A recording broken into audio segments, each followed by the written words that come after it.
So welcome to the UNSD Brown Bags. Today we present some of the winners of the AIS Hackathon, which was organized by the United Nations Statistics Division along with UNCTAD, UN Global Pulse, Marine Traffic, and CCRI. This Brown Bag talk is the 6th part in our Big Data series organized around the activities of the UN Global Platform. The UN Global Platform is a collaborative environment for the global statistical community to experiment and advance the state of the art in official statistics through innovation, training, and the development of robust data infrastructure. I will hand over in a few moments to Jonathan Gessendorfer, who was part of the organizing team of the hackathon, to give an introduction. But before I do so, I would like to touch upon some organizational things. So we will first listen to Jonathan's introduction and all presentations before we have the Q&A session at the end. Please feel free to write your question into the meeting chat at any time so we can keep track of your questions and so you don't forget them in the meantime.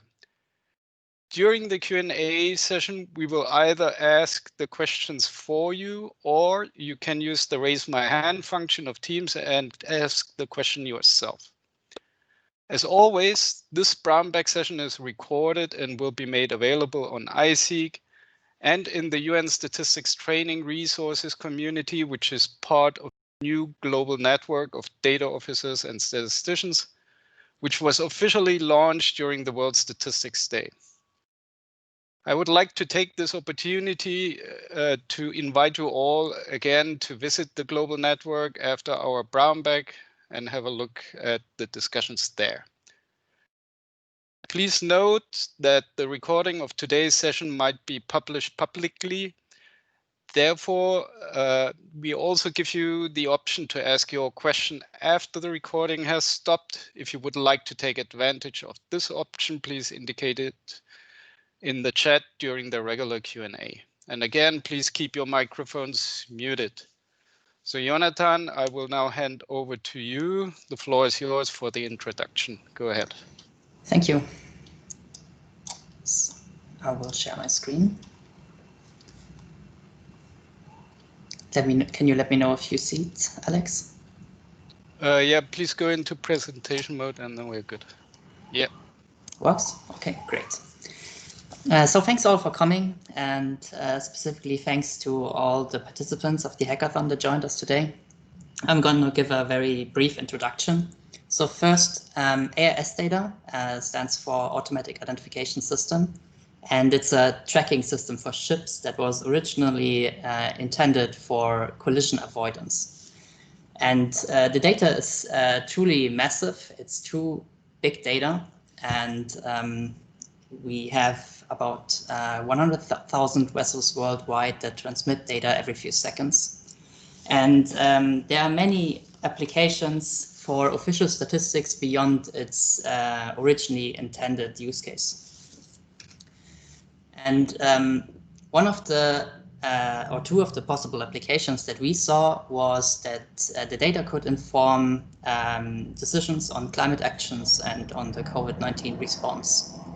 So, and to make use of the data sets as much as possible and in a short period of time, we decided to organize a hackathon and to engage, and through that engage with groups that we normally that are not our main constituency. So UNSD typically deals a lot with national statistical offices, but the idea of the hackathon was to also engage with academia, public, and the private sector.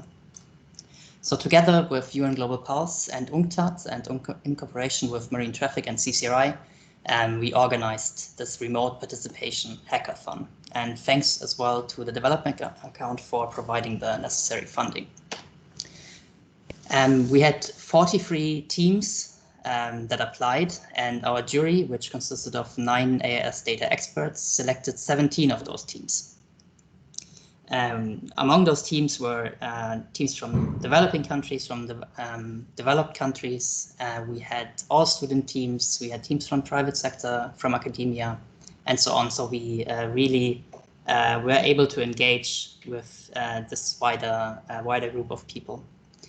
All teams received access to the UN Global Platform, which has 3.6 terabytes of AIS data. That's historic AIS data from December 2018 onwards. And they also had access to an individual server cluster with 1,280 gigabytes of RAM and 320 CPUs per team. We amped up the power of the global platform so the teams can make use of the data as much as possible during the short period of time they had available. Today, the top 3 all-student teams and the overall 3rd place of the hackathon are going to present. Every team will have a 10-minute presentation, and as Alexander said, we will have the Q&A after all 4 presentations are done. The overall winner and the runner-up already gave a bit more extensive presentations during the Data Innovation and Official Statistics Road to Bern webinar. Link, obviously, you can see here. And for more information, you can also go to the winners homepage of the hackathon. Here you will also be able to watch the original submissions of all winning teams for the hackathon. Team Deepwater, they designed a monitoring tool to manage and analyze risks affecting the ship's crew, cargo, and the health of the crew. And before I will hand over to them, I will introduce all other teams as well. Team Fraunhofer CML, who managed to get 2nd place in the all-student team category, analyzed the regional impacts of COVID-19 in northern Germany. They used AIS data from the North and Baltic Sea and checked for a correlation between this AIS data and stock market data from companies in northern Germany. I think this is extremely interesting, and if this works well, or if there are indications that there's a strong correlation, then it could also be used to predict other markets. Team Dogcat, the winner of the all students team category, focused on quite a few topics, including offshore stockpiling, emissions around the Cape of Good Hope, container shipping, and bulk carriers. And last but not least, the team Barents Sea, who achieved the overall 3rd place of the hackathon. They provided a package of methods to generate high-frequency port statistics to monitor global port performance. Examples for these statistics are port throughput, congestion, and connectivity. So that is already it from my side. And with that, I would hand over to Team Deepwater, and I assume to Rodrigo specifically to give their 10-minute presentation. Yes, thank you. Thank you, Jonathan. I'll just share my screen and start the presentation now.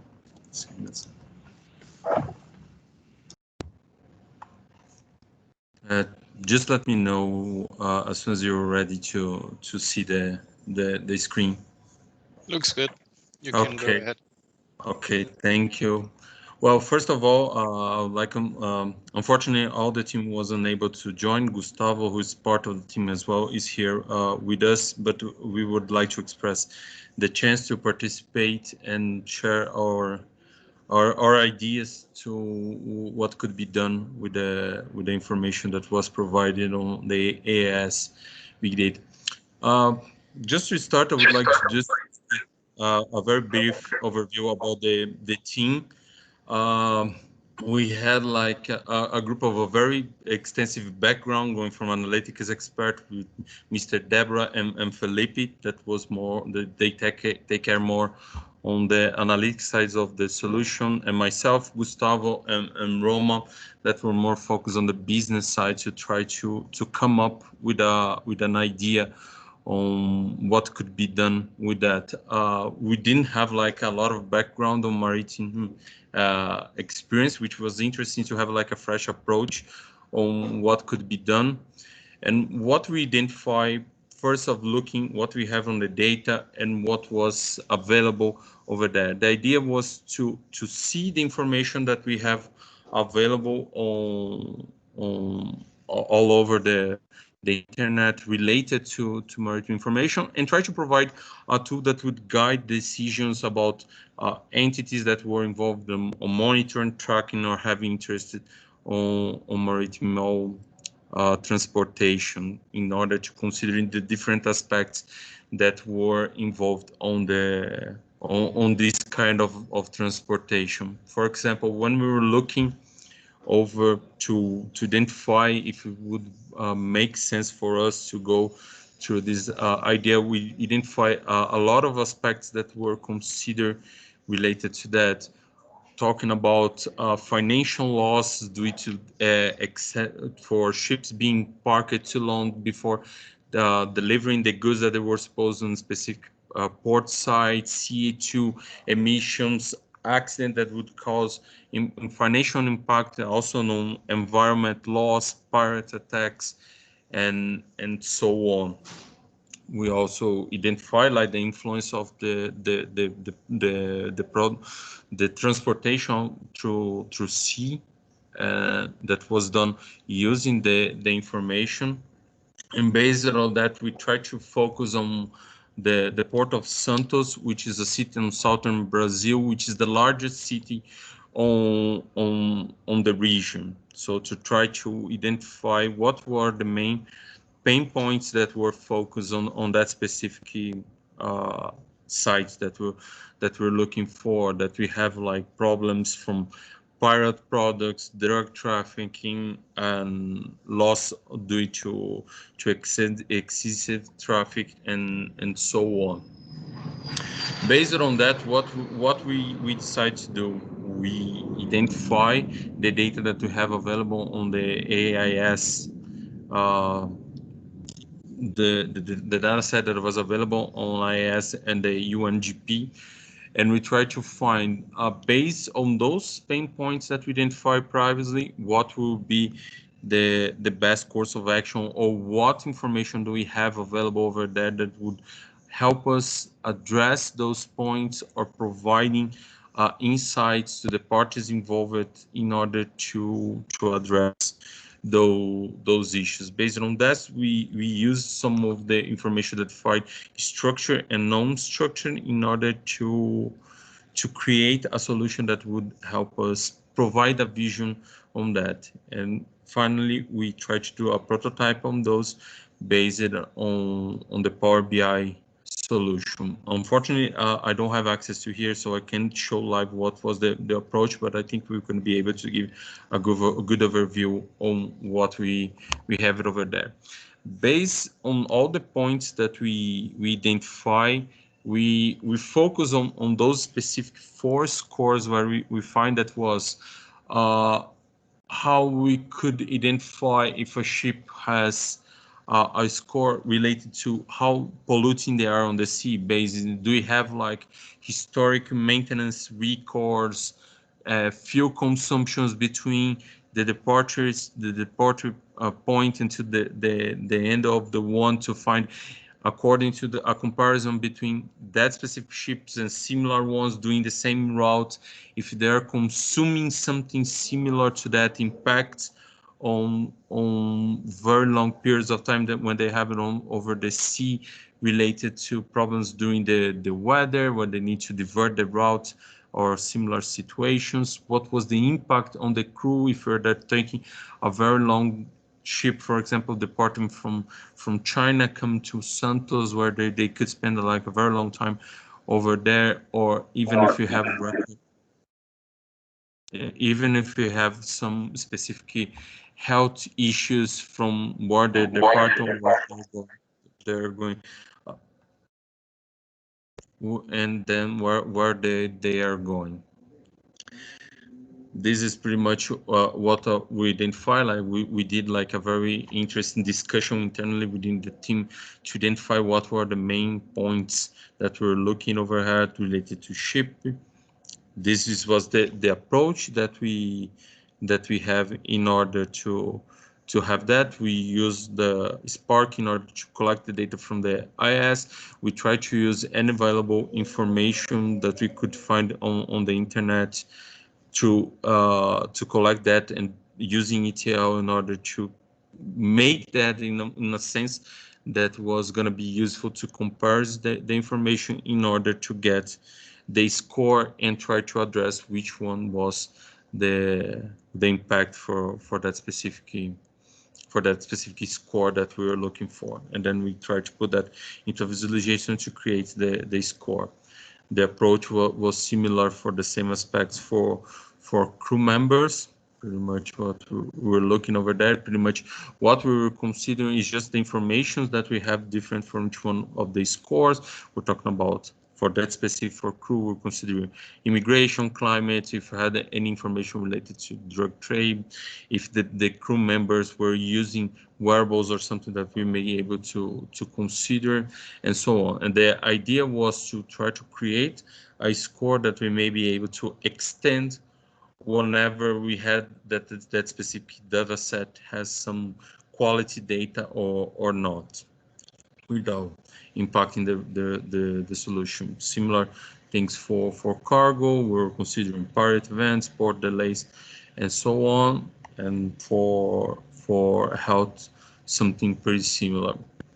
Here is a sample on what we did on the Power BI. Pretty much here we were trying to plot where using the AIS data, where was that specific ship in comparison where he's going to São Paulo, and then based on the comparison on all the scores that we have, you can see that the ball grows a little bit bigger or small, and you change the color in order to indicate that that specific ship should have something related to that specific score. This one we're talking about sinking risk zone. We're considering like risk severity based of equipment fault, cargo theft zone. This was pretty much based on the region where we could find evidence that was occurring for that specific ship. Life danger zones. This is pretty much this is a mock-up that we're looking for. It's not exactly the real data that we have it over here. Unfortunately, where I am right now, I don't have access to share the live dashboard that we may have, but I definitely can share the link and more screenshots with the real data that we did the analysis for you to share with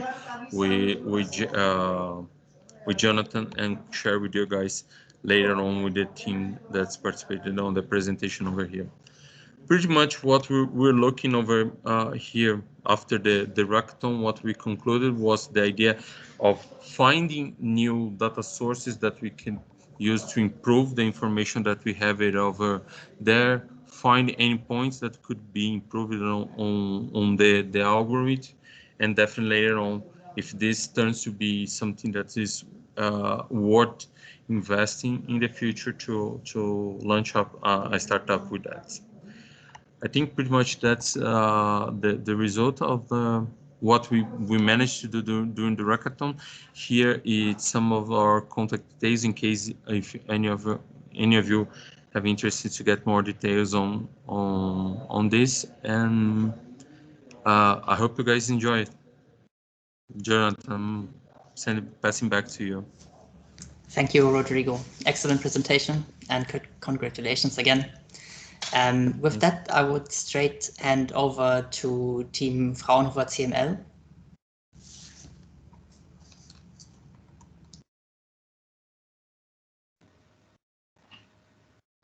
Hi.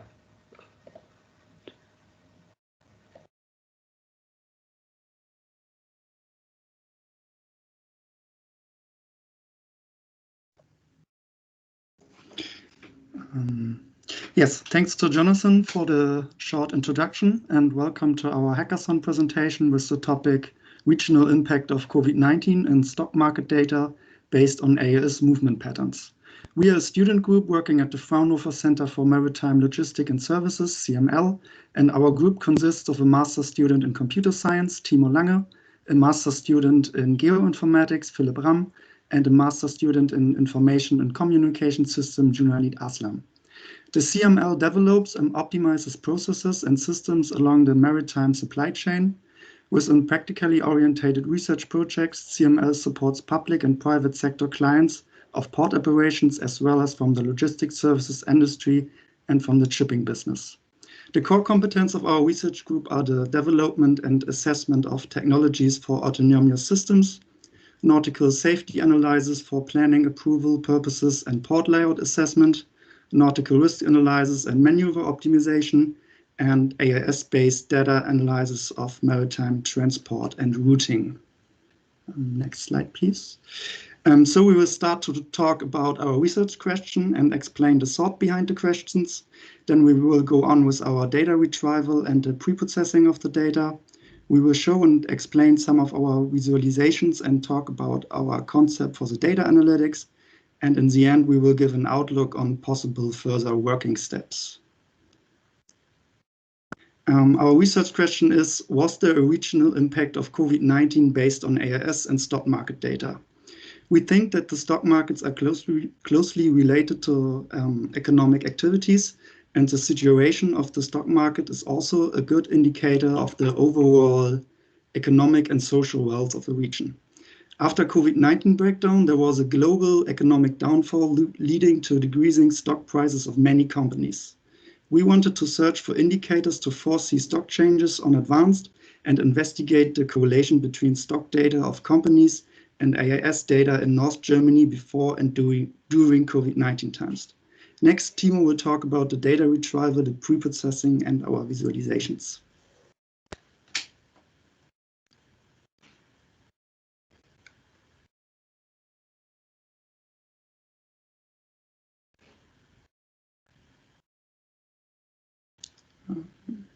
Timo?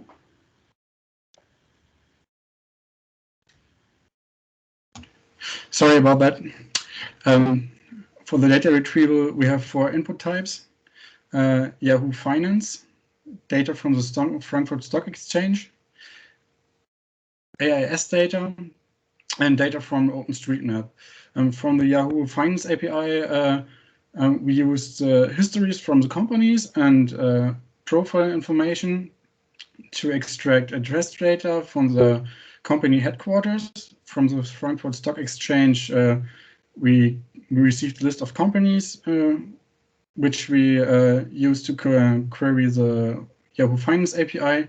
The AIS data comes from the UN databases and our own databases, which we used during outages from the UN database and commute cluster. And OpenStreetMap data was used to translate the zip code and street name data into latitudes and longitudes for further processing. Then we come to the next slide with pre-processing. On the left side, you will see an example Spark query, which filters the data for the area of the Baltic and the North Sea, and the time from the first half of 2019 and the first half of 2020. On the right side, you can see a map with a bounding box for visualizing the Spark query. And further pre-processing includes grouping the data by MSI and create a mean value for longitude and latitude per day to compile a daily snapshot from the vessel positions or vessels with anchored and moored statuses for each day to get an indicator of laying vessels. MSI is a unique ID for vessels. Anchored vessels are the vessels which laying in sea and don't move, and moored vessels are with the vessels which are laying in harbors. Pre-processing of the stock data includes filtering the companies out in North Germany and create the mean close stock value from all companies per day. On the next slide, you can see, one back, please. Next slide, you can see the stock data. and moored vessels data in graphs. On the left side are the stock data, and on the right side the moored and vessels data, where on the top the data is for 2019 and on the bottom for 2020. You can see on the left side there are fluctuations in both for 2019 and 20, and on 2020 data you can see a drop in mid of March where the pandemic hit Germany. On the right side you see on both sides strong fluctuations, and there are no obvious correlations between the stock data and the AIS data. On the next slide is our next visualization. We have created a tool for visualization of the AIS data. There we have a dynamic heat map with a time dimension. On the left side you see the data from 2019, and on the right side the data from 2020. We have compiled a video for you to see the data moving, and we are just running through the whole data. And there's also no obvious difference between 2019 and 2020 data. So next, Kanjunite will continue with data analytics. Hi, thank you, Timo, for presenting data retrieval, preprocessing, and visualization. For analysis, we use three different aspects of data to better understand trends and patterns. At first, we observed the time series of AIS data and stock market data and analyzed the time offset for the noticeable changes in the stock market trends due to changes in AIS-based data. Similarly, we can also go other way around and observe the delay between the abrupt changes in the stock market data trends and AIS data. For example, if the port traffic has decreased, how long it will take for the stock prices to decrease, and vice versa. Another view would be to focus on features of both the AIS data and the stock market data distinctively and notice strong changes in the features to devise our analysis. For instance, moored, anchored status, draw type of the ship from AIS data, or opening and closing prices from the stock market data can also be taken as features, and then we can compare how the features stack against each other. Furthermore, we can also correlate the comparison of AIS and stock market data in different but similar intervals of time. For example, we chose first half of 2019 and first half of 2020, and then we correlated the comparison between stock prices and the number of anchored moored vessels during these time periods in order to see how the restrictions related to COVID-19 have impacted the number of moored or anchored vessels or port traffic or flow of goods or stock prices, etc. Then we have tried our best to put our ideas to practice, but we were restricted by time and resource constraints. Nevertheless, we would like to propose some useful ideas which can potentially be valuable. So correlation of AIS and stock data in different period of time has already been discussed. These correlations should further be tested and refined in order to acquire accurate results. More parameters should be determined for better comparisons, such as percentage increase and decrease in port traffic, stock prices per month, and so on. Also, machine learning techniques should also be utilized to get good insight, because it is almost difficult to impossible for humans to understand some deep features and patterns of the data. For example, we can use convolutional neural networks to predict stock prices based on the AIS data. And so far, we have used raw data, and one task can also be to validate and verify the integrity of that data.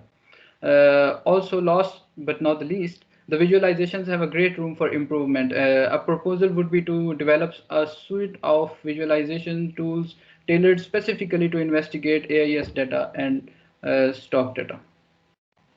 At the end, on behalf of my team at Fraunhofer CML, I would like to thank our supervisors, the organizers of the event, and all the participating teams and audience. We were very happy to be part of this great event, and would definitely be like to part in such great endeavors in the future.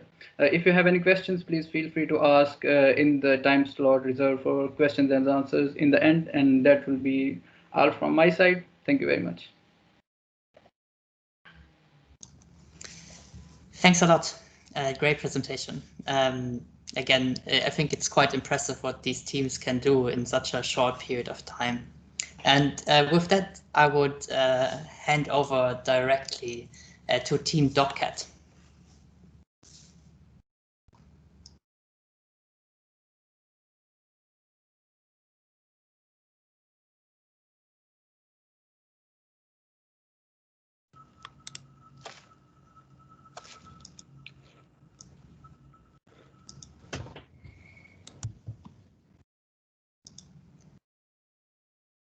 And Liwen, if you want to, I can share my screen as discussed, whatever you prefer. Okay.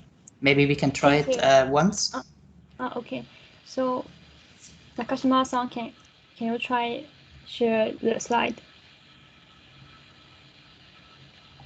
Can you go and present or not? Wait for a minute.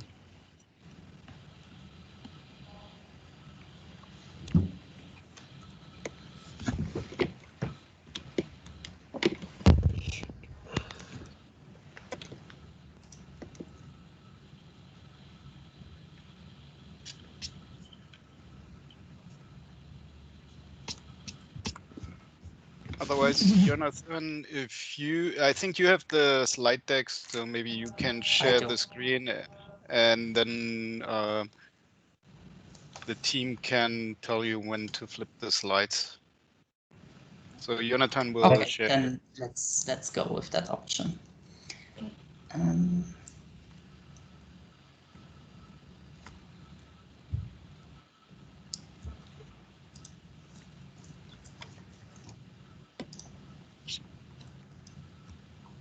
Yeah, looks good.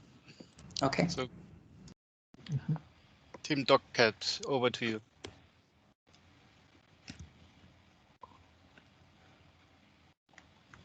Okay, can you hear me? Okay, let's start our presentation. Hi everyone, we are Team Dogcat. First of all, I'm honored to present this meeting. Today, we want to explain about our achievement in AIS Big Data Hackathon. Title is Measurement the Economic and Social Impact of the COVID-19 Pandemic on Society. Next, please. As you know, COVID-19 has been spread all over the world in this year. This map shows the confirmed cases of COVID-19. As you can see this figure, the number of COVID-19 is huge. So there are more than 25 million cases. Next, please. Next, okay. So the COVID-19 pandemic have a negative impact on human activity and cause severe economic stagnation.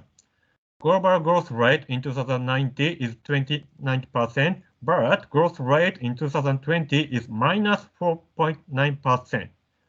As you can see in left figure, GDP in the world is also decreasing. From this fact, we can find negative impact on economy.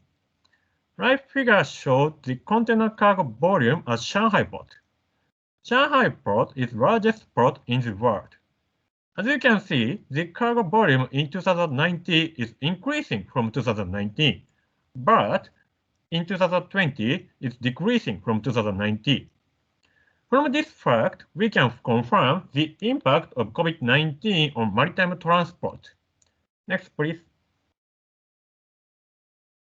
So we utilized the AIS and relevant dataset to measure the economic and social impact of the COVID-19 pandemic on maritime transport.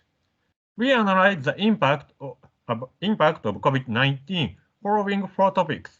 First one is has the offshore stockpile happened in Asia, and so on. Okay, next please. Okay, so the first research theme is has the offshore stockpile happened in Asia? By the beginning of this year, OPEC increased oil production, reflecting the increasing demand from industries. However, the sudden attack of COVID-19 strikingly shrank the oil demand. We often heard the news that the imbalance in oil supply and demand made tankers wait offshore, especially around the US coast. However, the other area situation wasn't hurt at all. So we investigated if the same situation happens in any other area around the world and if it can be observed from the massive AIS data. The research uses 400 crude oil tankers AIS data. We extracted staying points, which we define as the speed over ground at the time was less than 1 knot per minute around the world from the data. And we saw the difference of the staying places between the former half period of 2020 and the same period of 2019. The staying points in ports were removed since it is too close to the coast and misunderstandable. So next, please. This is the result around Asian area. We could identify some areas where more vessels are in offshore stockpile than 2019. The areas in Asia are near Yangon, Myanmar, and next, please. Near Vladivostok in Russia and Tokyo in Japan. The three states are all major cities of the countries, which has big population or industries. So we could assume that the vessels were made to wait at the destination ports as around the US coast did. And we could successfully observe the situation from that AIS data. Please, next slide.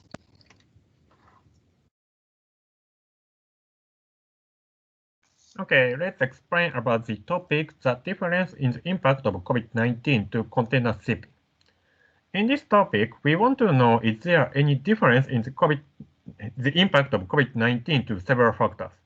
For example, the cargo volume becomes lower due to COVID-19. In this case, we can predict the number of deployed vessels becomes lower. To measure this kind of changes, we measure the difference in the impact of COVID-19 to several factors. We use arrival data in East Asian ports, that is Busan, Qingdao, Yanqing, Shanghai, Xiamen, Hong Kong, and Los Angeles port. We analyze port of calls in shipping alliance and vessel size. Next, please. This is the result of port of calls in shipping alliance at 2020. Bar chart shows the number of port of calls in 2020, and the line graph shows the changing ratio from 2019. From this figure, we can find three things. First one is decreasing ratio in Busan and Qingdao port is larger than other ports. The second one is the ratio of ocean alliance in Shanghai and Hong Kong, and the alliance in Xiamen are higher than other ports. The final one is decreasing ratio of 2M is larger in most cases, most ports in East Asian ports. However, the ratio of Qingdao and Los Angeles ports are similar. From this result, we can find the difference of port of calls in shipping alliance. Next, please. This figure shows the results of port of calls in vessel size. From this result, we can find three things. First one is more than 10,000 TEU vessels is larger in Shanghai ports, and the decreasing ratio in Qingdao and Los Angeles ports are larger than other ports, and the ratio of less than 2,500 TEU vessels in most ports have not changed so much. From this result, we can find the difference of vessel size in port of calls due to COVID-19. Okay, next please. We want to explain the topic a survey on greenhouse gas emissions around the Cape of Good Hope. In this April, the traffic volume in the Suez Canal dramatically decreasing due to lower oil price by COVID-19. Instead, there are movement to reduce distribution costs by choosing the long-distance route, transiting the Cape of Good Hope. Therefore, we can predict that the increase in the Cape of Good Hope would affect greenhouse gas emissions. However, in maritime transport, greenhouse gas emissions should be decreased. One of the measures is to decrease greenhouse gas emissions by reducing shipping speed. Therefore, in this study, we want to analyze greenhouse gas emissions around the Cape of Good Hope and confer the ratio of gas reduction by slowing down the operation. Next, please. Let's explain about research policy. First, we set up polygons in the area of Cape of Good Hope in order to find the passing ships in this area and generate the mesh data to calculate greenhouse gas emissions. Second, we get the speed and the position for each ship in the area from AIS. Finally, we calculate the total amount of greenhouse gas emission for each mesh. Next, please. Then we want to explain about the calculation of this topic. We calculate greenhouse gas emission by multiplying the main engine and the fuel ratio, greenhouse gas factor, and the sailing time. The output of the main engine is calculated through this formula and these parameters. The greenhouse gas factor is calculated by the coefficients in this table. Next, please. This is the result of the monthly greenhouse gas emission. As you can see, the amount of emission in 2020 lower than 2018. We think it is because some recent regulation to greenhouse gas because of the global warming. As for the increase in April 2020, it's due to COVID-19. We think the number of ships increased in Cape of Good Hope. This is because COVID-19 made demand in the world lower and the oil price also becomes lower. Therefore, the number of ships increased and the emission of greenhouse gas will increase accordingly. Next, please.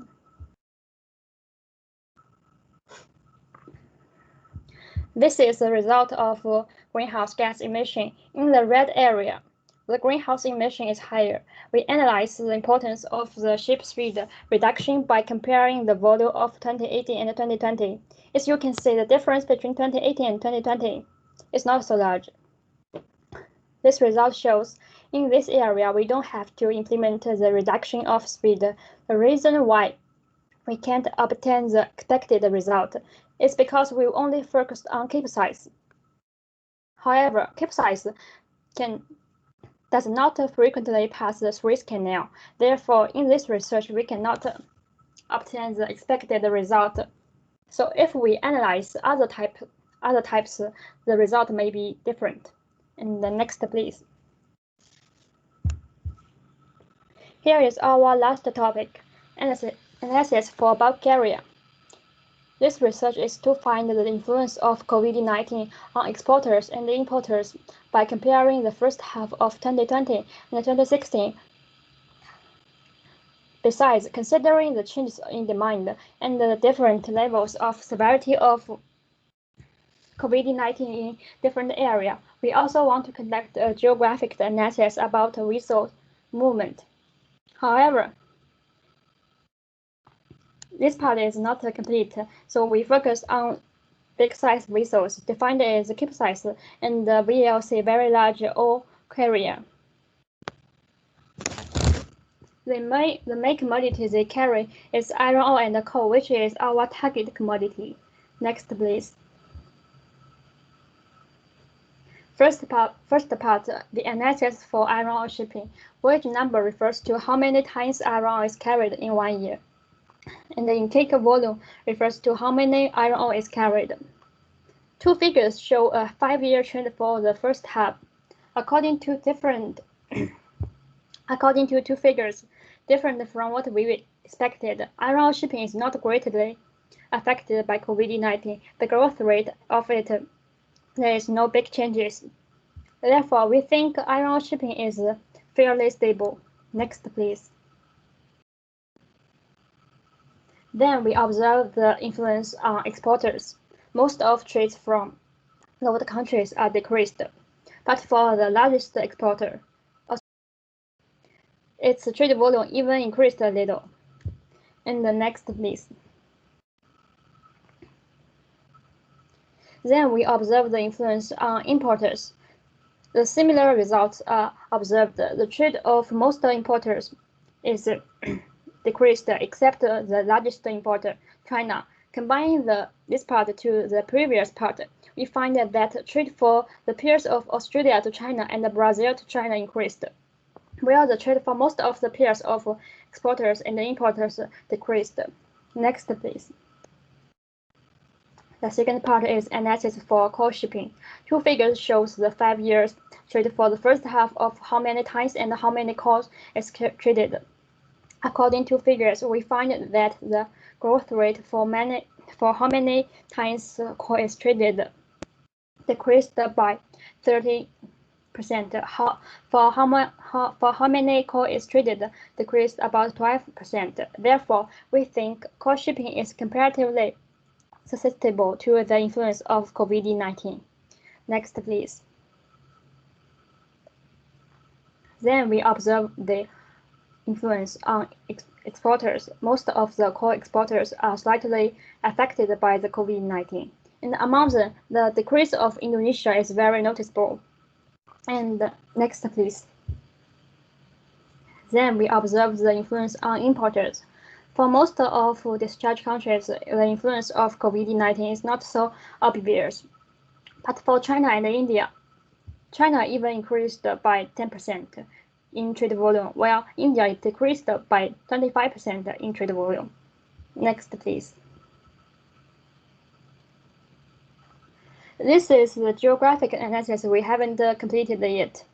Due to some loss of data and time limited, this figure only shows 30 resource movement in 2020 and 2016. The brown line represents 2020 and the light purple line represent 2016. What we can know is the frequently chosen route, such as between Australia and China, and from Indonesia towards South Africa.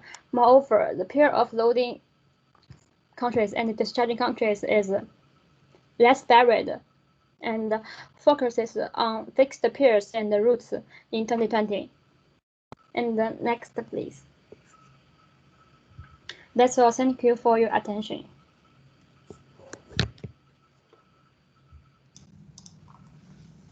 Thank you, Team Docket, and congratulations again on your excellent submission, and congratulations on getting first place in the overall all-student team category. Thank you so much. Team Parent C. We are here. Okay, so should I start? Yes, go ahead. Oh. Okay, Share I your will screen, share it. please. Yes, just 1 minute. Okay, can you see? Yep. Okay, so first of all, thank you for giving us this chance to introduce our work. And we are from the BARMC team. Although our name is BARMC, but we are not from Arctic. We are from China, from Beijing and Hong Kong. So we are from two universities. One is Tsinghua University in Beijing, and one is Hong Kong Polytechnic University, which is quite famous in early of this year. And we have 5 team members, and except for me, the only middle-aged man, the other member are very young, and you can see their face from the slide. Okay, so I will start to introduce our work, and we will divide it into 4 parts. We start from background. So in the port industry, it's very difficult to obtain data because most of the status of port are in very low frequency. Normally the yearly based, and they are always delayed, and sometimes they are unavailable and insufficient. And most difficult part is really for researchers, it's very difficult to obtain this data. So we use AIS data to generate the port statistics instead of obtaining them from the carrier, from the ports. So we think by doing this work, we can break the data barrier and promote global port statistics standardization. And we think this can also promote the digitalization in the maritime industry. So this is the background. And then we will start the content. So why not? I cannot. Okay. So we hope to generate 3 very important indicators in the port in statistics. The first one is port throughput, which is always used as an indicator for port output. And the second one is port congestion, which indicates the efficiency of a port. And the last one is port connectivity, which shows how this port connecting to the wall. And all these three are based on an algorithm to identify the burst and accuracy in global ports. So that means in 100 ports, we can use this algorithm to identify the burst and accuracy, whatever the shape of the burst and accuracy is. So we developed, this have already been developed, two-layer clustering algorithm to identify the accuracy and the burst area in a port. So in the fourth layer, we identify the port visit in a particular port and their trajectory in port using each racer's AIS data. In second layer, we identify the burst and accuracy area. So after three iteration of the DP scan in the second layer, you can see we can precisely identify the red dot, the accurate area, and the burst, the colorful spot. So in Ningbo Zhoushan port, why we choose Ningbo Zhoushan port? Because the geographic condition of this port is very complicated. You can see there are many islands there. So even for this port, we can precisely identify each area of this port. So understanding the position of the accuracy and the burst, then we can identify the movement, the behavior of each port in the each ship in the port. So based on this, we can calculate the container throughput. And basically, the container throughput can be calculated by multiple the berthing time and the port handling efficiency. The berthing time, okay, we can observe how long time the ship is beside the terminal. But for the port handling efficiency, it's a little bit difficult. Actually, we developed formulation to calculate the efficiency. And but we only can found the parameter from a certain port. So in the future, we will use machine learning to do this for all the port. And you can see the estimation result is quite fine. So for most port, we estimate the error is within 5% for most port on monthly basis. So this is first part. And also, we also estimate the port throughput in 2020. And you can see during the COVID-19, there is a significant dip for all the ports in terms of throughput. And you can see we also can estimate the port congestion for many ports. There are more than 10 ports here.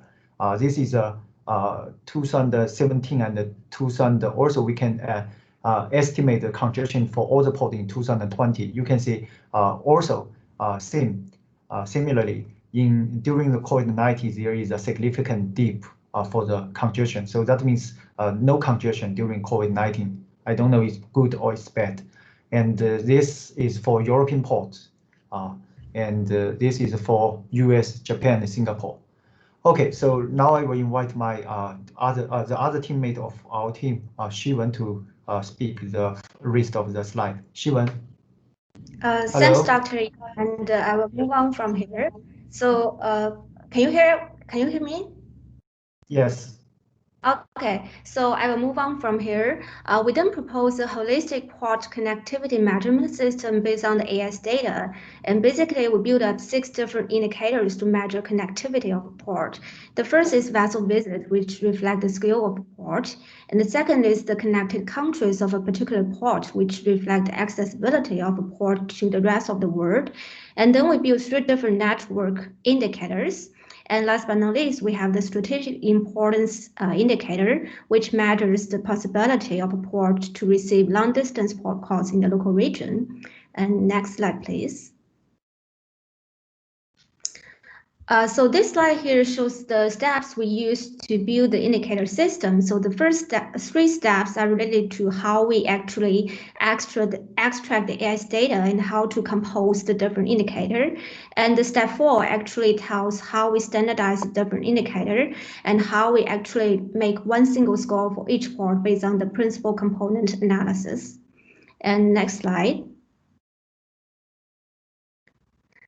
So here it shows the relationship between the original data we have and how we extract information from the original data, and then how we use the extracted information to build our indicator system. So it's just a flow chart here. And next slide. So basically, our connectivity index is based on the monthly frequency, so we can actually observe the impact of COVID-19 on the connectivity ranking for different ports. And here we can see clearly that the port connectivity index of Chinese port actually declined significantly in February this year, following the COVID-19 outbreak, and they actually recover quite fast from March. And next slide, please. And so in the same time, when we observe the drop of ranking for Chinese port, we actually see that the green line shows the Busan port ranking. So Busan port actually improved the ranking in February. So that means actually some of the volume from Chinese port actually moved to Busan, which improved the ranking of the Busan port. And the next slide, please. So after having all this real-time data from our platform, we can actually provide real-time event analysis. And here we use actually COVID-19 as our case study. And next slide. So we want to evaluate the impact of COVID-19, and our basic research question, does the national lockdown policy for different countries have an impact on the throughput or port calls of a particular port? And if yes, how could we quantify the impact? And then we want to measure, would there be a difference in change of throughput or port calls between ports with and without lockdowns? And then we want to quantify that difference as well. And to answer all these research questions, we built a difference in difference model. And next slide, please. So next slide. So here is our model setup, and we're interested in beta-3 coefficient, which measures the difference in change after lockdown between the treatment group, which are ports with lockdown, and the control group, which are ports without lockdown. And next slide, please. So this slide basically shows the result. So we built two difference in difference model, and one for lockdown in China in actually end of January, and another for lockdown in Europe and US, which happens in mid of March. And both results show that actually the drop in the throughput is more significant for ports with national lockdown, based on the significance of the coefficient beta-3. And next slide.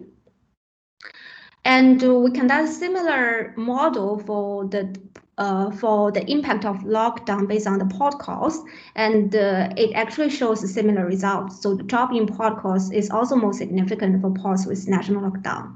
And next slide. To further investigate the impact duration of the different lockdowns, we actually built an RDD-DID model. So basically, we built in an interaction term between the weekly effect at the lockdown in the model. So as a result show here, actually the dark purple line shows the first lockdown in China, and the other line shows the second lockdown in Europe and US. So we can see that China actually received a stronger shock from the national lockdown policy, but it actually recovered quickly in a few weeks, around 4 weeks afterwards. While on the other hand, for ports in Europe and US, they actually suffer from weaker shock, but they recover more slowly. As we can see here, actually they recover in around 6 to 7 weeks. And next slide. So as a short summary, here, we actually propose an automatic birth and acreage area identification method. And based on this backbone, we actually developed a real-time port performance monitoring system considering different real-time data. And we actually also validate it with the real data, and we actually can achieve a high accuracy for the port throughput. And our real-time data can well explain the impact of COVID-19, and we believe it can be also applied to other real-time event analysis as well. And with that, I will conclude my presentation, and we welcome any questions. Okay, we're done here. Thank you. Thank you for your presentation. And with that, I would hand over to Alex, who is going to moderate the discussion. Yes, so we just saw the third place of the third overall winner of the hackathon. So thanks a lot for the presentation. All works were very impressive, I have to say, and also I would like to thank all student teams again for their presentation today as well. So let me open up now the floor for questions, and for that you can, as I have explained before, either write it in the meeting chat or raise your hand, and then we will give you the floor. So who wants to break the ice?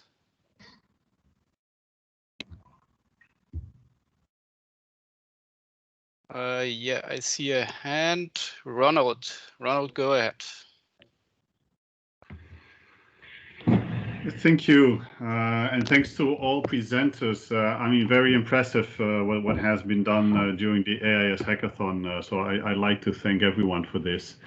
And very, very solid presentations, and I like it also what can be done with AIS data. Also, what can be done on the platform. That's very good. My question is more in general. I don't know if how you want to moderate this, Alex, but the question I have is what kind of additional data sources were you able to use in the various projects? For instance, the dog cat team, I think was important to know maybe also the kind of in the estimation of the emissions, the kind of ships that were there, and how did you use additional data sources to actually get more information from on the ships, or did you derive that directly from the AIS information itself? And similar to other groups, of course. Some of the teams explicitly already mentioned additional data sources which they wanted to link. But for instance, the last two teams would like to know if they have also used additional data to improve on their kind of estimations that they made. Thank you.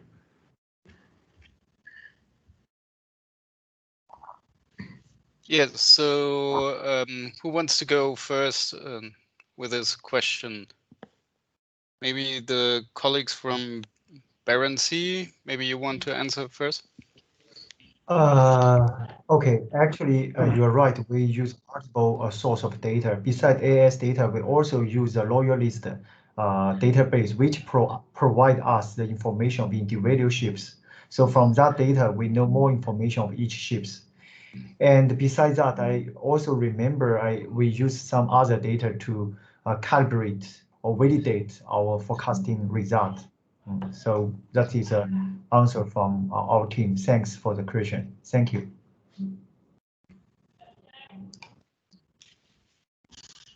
So from the other teams, somebody wants to take this as well?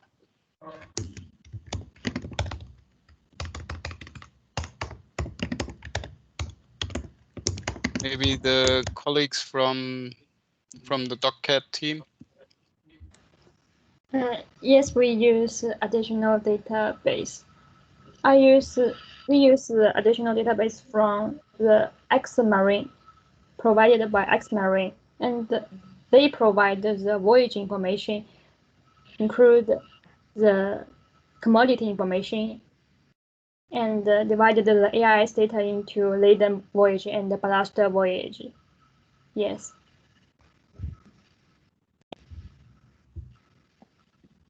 Thank you. The other colleagues? No? Fraunhofer, Deepwater?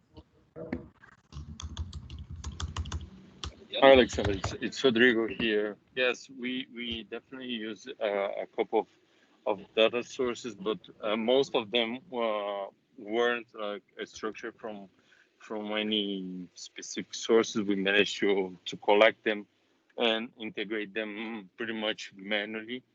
But also we rely a lot of external data source from the UN Stats website that we also use it and considering on the analysis. Thanks so much. We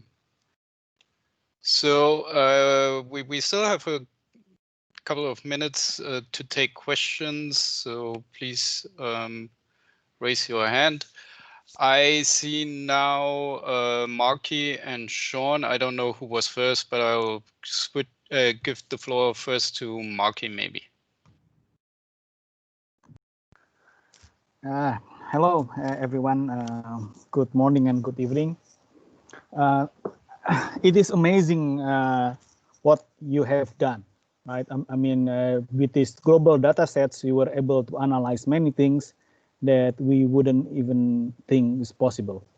So again, congratulations for everyone. So I have a specific questions for the Barentsz. So to identify birth, you use DB-scan, right? But I also know that some people, they use the polygon to identify the birth. Have you ever done any comparison study about this? Because the DB-scan may be misleading, right? I mean, if you have a specialist looking at the ports and then they can identify exactly where's the birth and anchorage, maybe that's better. This is just a question. Thank you. Okay, thank you for question. So your question is, do we refer to other clustering algorithm with DB-scan, right? Yeah, I mean the DB-scan is yes, the DB-scan is a clustering algorithm, right? Yes. But instead of using a DB-scan, some people using a polygon or a bounding box to identify a certain area. Right. So have you looked into this approach? Okay. So we have reviewed many papers regarding the identification of different area in a port. Actually, we only found two papers. One use a supply chain method. They use a convex hull algorithm. I don't remember the exact name of that method. But they only can identify the whole port area. There is almost no paper we have seen which can be used to identify the birth and the anchorage. And also, I need to mention one information that the AIS include the information of anchorage and birth, but that is manually input, so that cannot be used. But many people use that. I think our advantage of this method is a parameter setting. So if you use DB-scan, the most important thing is that you found a very good initiative parameter setting. Otherwise, you cannot identify this area precisely. So we have spent so much time on that, and so far we think the algorithm, the efficiency of our algorithm is quite okay. But of course, in the future, we will compare to other method if there is to see if our method is better than them, or we can improve our method in some way. But thank you for your question very much. Yeah, thank you, Dong. I think that based on everyone presentations, right, we have achieved the AIS hackathon goals, which is monitoring the impact of the COVID-19. And some of you have already show us the impact, right? And some of them have some impact, the other are not, they don't have an impact, and so on. So thank you again. Bye. Thank you very much. Thank you for your question. So I would like to hand over now to Sean. Sean, please go ahead. Yeah, hi guys. I just wanted to. I'm Sean. I'm on the UN side. I worked with Marky's team to help support the hackathon. I mean, I just wanted to ask a question. And given, first of all, to say, I mean, I'm also blown away by how much creativity has come into this hackathon from the different teams. So I for me, this has been a great experience, just seeing how we can bring new ideas to these data sets. Well, I think that's an important aspect of where this hackathon is a big success. I wanted to, look forward to the next iteration and just ask maybe, a question about things that came to mind that maybe not that I'm not trying to look for bad things, but I wanted to see what could we grow on for the next iteration of this hackathon. Are there things that came to mind as you were using the global platform that you thought for the next iteration it would be nice to have maybe better integrated access to external data sets? Or just wanted to keep it positive energy, but if there's something that came to mind, additional features or configuration, I'd be curious to know if you felt comfortable sharing that with us. That's it.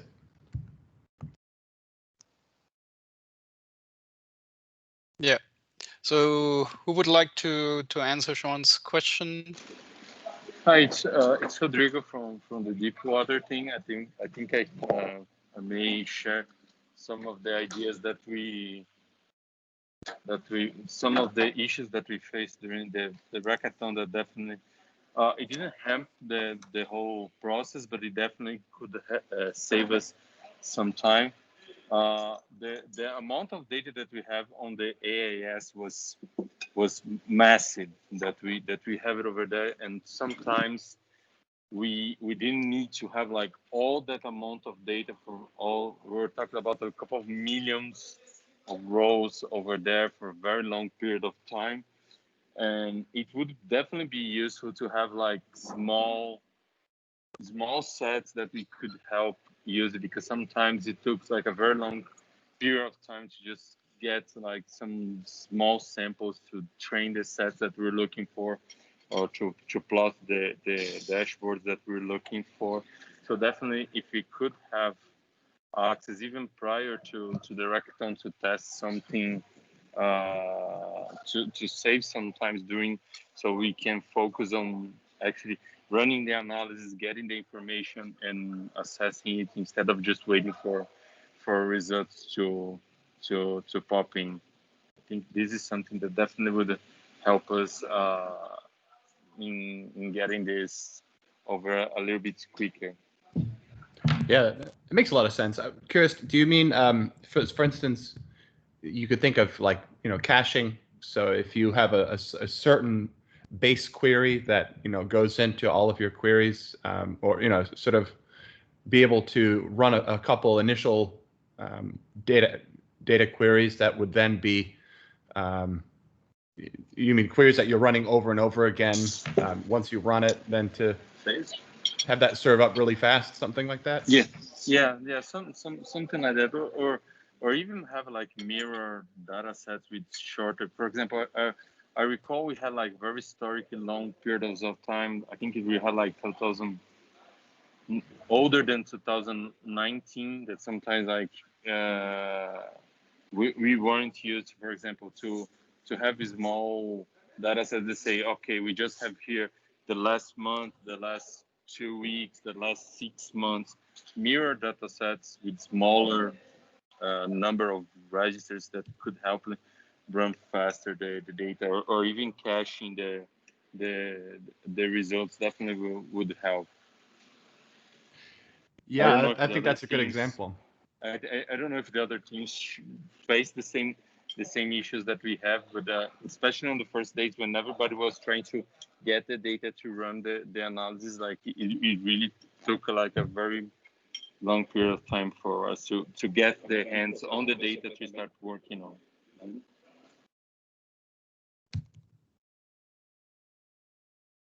Yeah, I think that's something I'm going to write down just as an area of conversation. If we ever talk with our colleagues over at CCRI, because that caching a query, in particular base queries that are the foundation for a lot of, if you're hitting a particular table over and over again, I don't know how the performance would be affected if we were able to bring up an in-memory version of that, so you don't have to run an actual Spark query. Yeah, thanks. Any other? Yes. Sorry. Any other thoughts? From anyone else?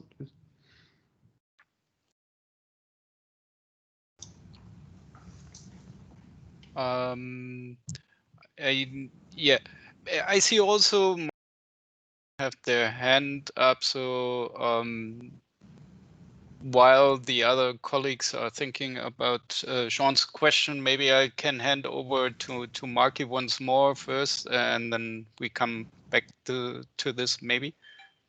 Please, Marky, go ahead.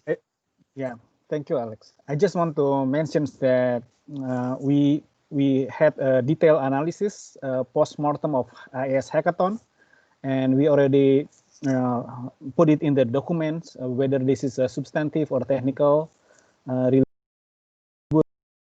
to improve, arrangement for the next hackathon. Or maybe this is also an opportunity to inform everyone that we will plan the next year hackathon, also maybe similar time in September. Thank you. Thanks, Marky. I see the hand up from Dong Yang. Dong Yang, please go ahead. Mark, if I remember correctly, you are one also of the UN report which identified port area using some clustering algorithm, right? No, I mean, so I'm coordinating the work of the AIS task team, right? So some of the members, they use this DB scan, right? Some of them they're using the polygon to identify, and yes, there's yes, always I remember. Yeah, and what I'm saying that there is always a battle between them. Some people Yes, saying that exactly. let the machine find the ports, and others say no, it's let the people define the port, right? I mean, this is basically the battle. Yes. But nevertheless, this is an interesting, right? This is a battle between machine and man, and we'll see in the future who will win. Yes, I remember we have read one UN report. In it, someone used the merge that you mentioned to identify the port, but not the port and acreage. Use the new merge of what's the name of that? I have seen that, but thank you for the information and the explanation. Thank you very much. No, I also want to mention also that there is certain group that also identify birth manually, because they look at the metadata of the port, they look at the information of the port, they have a knowledge of the port, they know exactly that this specific birth is only used for the dry bulk, for example. Specific birth is only used for oil, right? So instead of having a big port area, right? So they can also identify certain activities for certain type of ships. But of course, this requires also, the knowledge. But nevertheless, if once they have been identified, right? I mean, this information can be shared, so it can be also used by others. But then anyway, so we will continue the discussion, Dong, because one of the follow-up of the AIS hackathon is that we also would like to engage with you, right? All of you, if you think that if you think that this is beneficial for us to move together, because obviously monitoring is always important for us, right? I mean, we are part of the big data of official statistics. So many of the transport related, maritime transport related statistics can be generated by AIS. Also now we have seen that even at the international trade statistics also, they can be proxied also by AIS and so on. So, I mean, this is also the invitation. So if you think that you would like to cooperate with us, please send me an email or Jonathan, and then we'll follow up. Thank you. Of course. Thank you, Mark. You provide us very useful information. Thank you very much. We'll contact you later. Yeah. Thanks so much. So, Marky, you have already mentioned it with a plan for the future. So maybe you can say, or you, Jonathan, you can say a little bit more about what is planned in the months and ahead regarding the AIS data, whether there will be another hackathon, what is planned? Marky, do you want to go or should I? Now I will just you can about the next AIS. So Okay. one of the plan of Alex is that we have AIS handbook, right? This is part of our activities in the task team. And one of our plan for next year, also maybe we'll start at the end of this year, is to look at the methodology of the AIS from the AIS hackathons, right? And if the methodology is sound and can be benchmarked, right? So we may also put this as part of our inventory in the AIS handbook.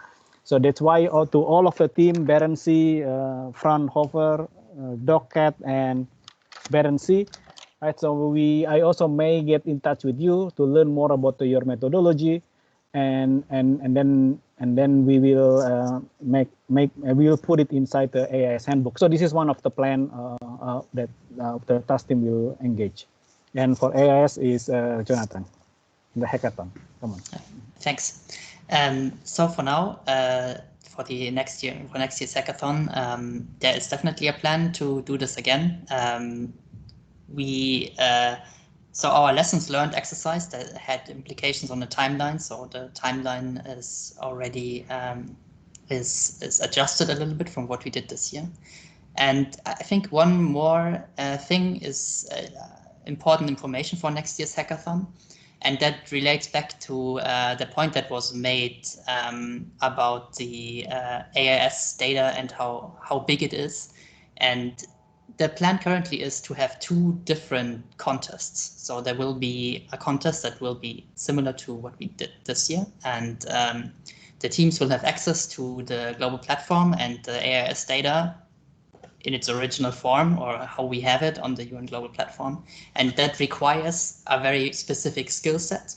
But we also would like to broaden the scope a little bit of the audience of the next hackathon by also having a contest that would only have access to aggregated versions of the data sets. And I think this is a very important lessons learned from this year's hackathon as well, and not only for next year's hackathon, but for how users of the global platform could engage with the AIS data in general. So if we had these sets of aggregated data sets that are being produced automatically and being updated automatically, that could also be a way of utilizing the information that is available without having these very specific big data skills. Maki, if you have anything to add, please feel free to go ahead.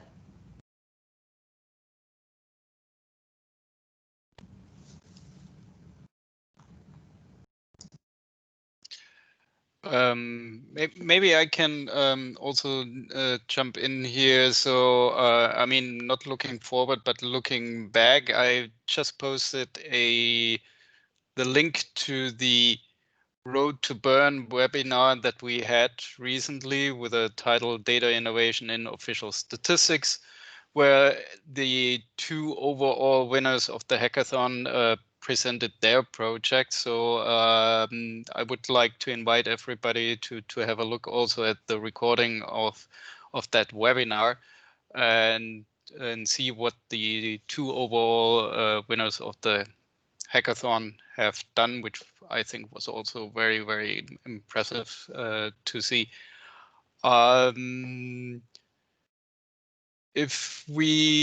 Do we still have any specific questions?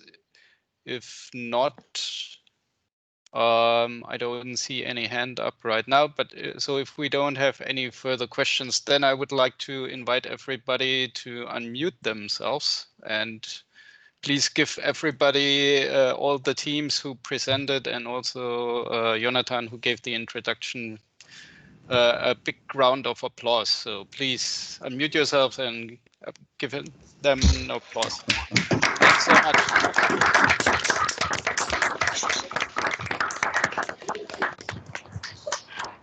Very good job. Thanks.